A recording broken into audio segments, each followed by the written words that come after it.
एक छोटे से गांव में अर्जुन नाम का एक युवक रहता। जीवन साधारण था, लेकिन वह हमेशा असंतुष्ट रहता। उसके माता पिता किसान थे और परिवार की आर्थिक स्थिति अच्छी नहीं थी, लेकिन वह अपने भविष्य को लेकर चिंतित रहता।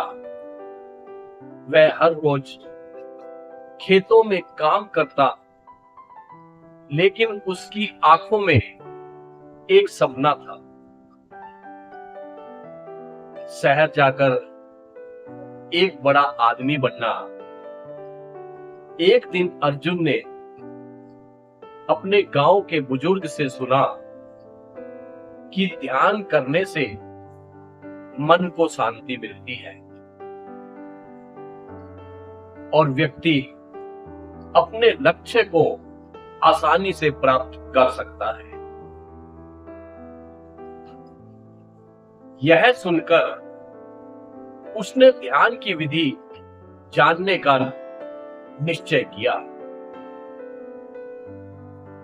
अर्जुन ने गांव के एक साधु बाबा से संपर्क किया जो ध्यान के लिए प्रसिद्ध थे। बाबा ने उसे ध्यान की मूल बातें समझाई और बताया कि कैसे ध्यान मन की अशांति को दूर करता है। उन्होंने कहा, ध्यान करने से तुम अपने भीतर के ज्ञान को पहचान पाओगे। अर्जुन ने नियमित रूप से ध्यान करना शुरू किया। पहले दिन उसने केवल 5 मिनट का ध्यान किया, लेकिन उसकी सोच में अनेकों विचार घूम रहे। धीरे धीरे उसने अपने ध्यान के समय को बढ़ाया। 1 महीने के भीतर वह 1 घंटे तक ध्यान करने में सक्षम हो गया। ध्यान करते अर्जुन को कई कठिनाइयों का सामना करना पड़ा। कभी कभी उसे अपने गांव की समस्याएं याद आती, कभी परिवार की आर्थिक स्थिति की चिंता।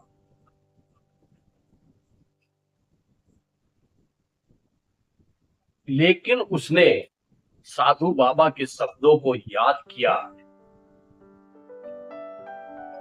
ध्यान करने से अपने विचारों पर नियंत्रण पाना सीखो। एक दिन ध्यान करते समय उसे एक दृश्य दिखाई दी।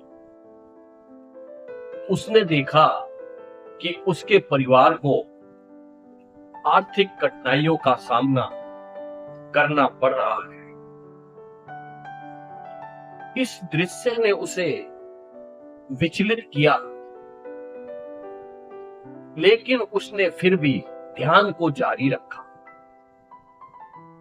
ध्यान में उसने अपने भीतर की शक्ति को महसूस किया और निश्चय किया कि वह अपने परिवार की मदद करेगा।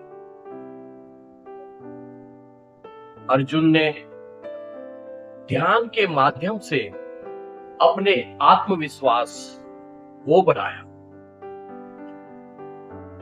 उसने गांव में कुछ छात्रों को पढ़ाने का निश्चय किया ताकि वे भी अपने भविष्य के प्रति जागरूक हो सके। धीरे धीरे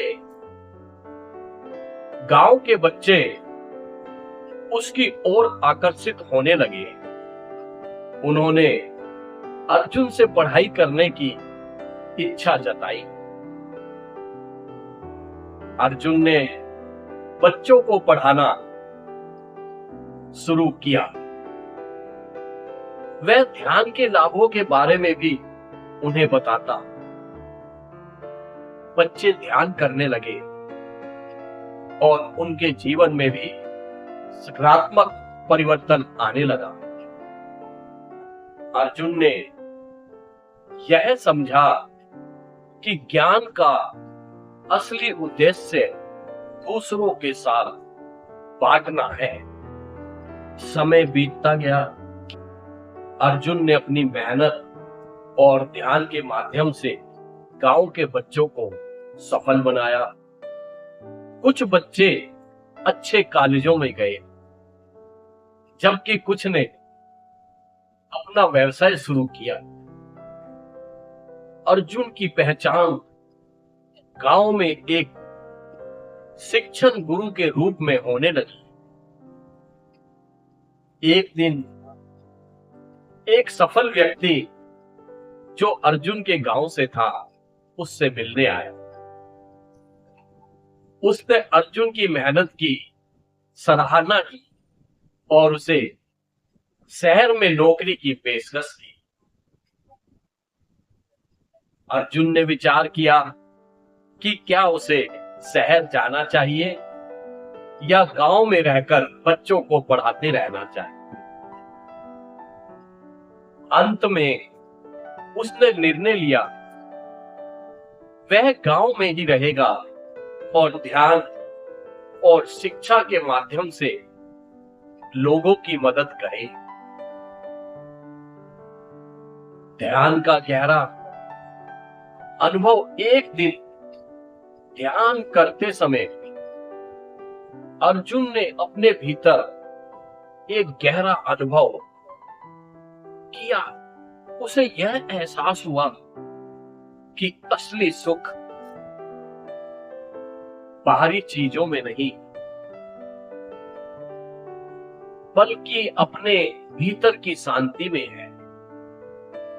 उसने समझा कि ध्यान केवल एक साधन नहीं, बल्कि जीवन जीने का एक तरीका है। उसने अपने अनुभवों को बच्चों के साथ साझा किया और उन्हें भी ध्यान की कला सिखाई। अर्जुन के गांव में धीरे धीरे ध्यान का महत्व बढ़ने लगा। लोग ध्यान करने लगे और उनके जीवन में सकारात्मक परिवर्तन आने लगा। अर्जुन ने एक ध्यान केंद्र स्थापित किया जहां लोग एकत्रित होकर ध्यान करते थे। गांव का माहौल बदलने लगा। लोगों में एकजुटता बढ़ी और उनकी समस्याओं का समाधान करने में मदद मिली।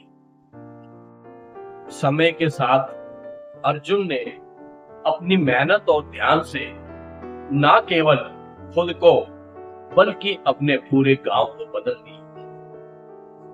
उसकी पहचान एक प्रेरक व्यक्ति के रूप में स्थापित हो गई। लोग उसे ध्यान गुरु कहने लगे। अर्जुन को देखकर संतोष मिलता था कि उसके प्रयासों से लोगों की जिंदगी में बदलाव आ रहा है।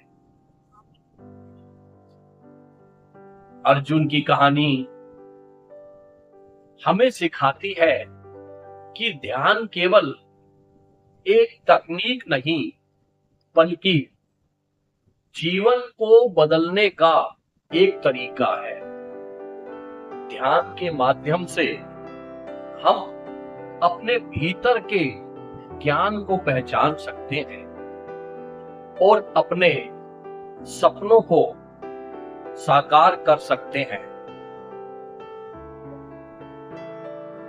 अर्जुन ने यह साबित कर दिया कि सच्ची संतुष्टि और सफलता तभी मिलती है जब हम अपने ज्ञान और अनुभव को दूसरों के साथ साझा करते हैं। ध्यान के मार्ग पर चलकर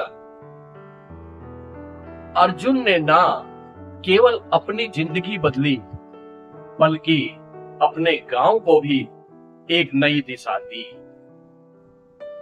आज भी लोग उसके अनुभवों को याद करते हैं और ध्यान के महत्व को समझते हैं। यही है ध्यान की शक्ति। यह हमें स्वयं भीतर से बाहर की दुनिया को देखने की दृष्टि देती है। नमस्कार। अगर बोलने में कोई त्रुटि हो तो क्षमा करने। ये ध्यान के ऊपर थी एक छोटी सी कहानी। पसंद आए तो लाइक जरूर करें। धन्यवाद।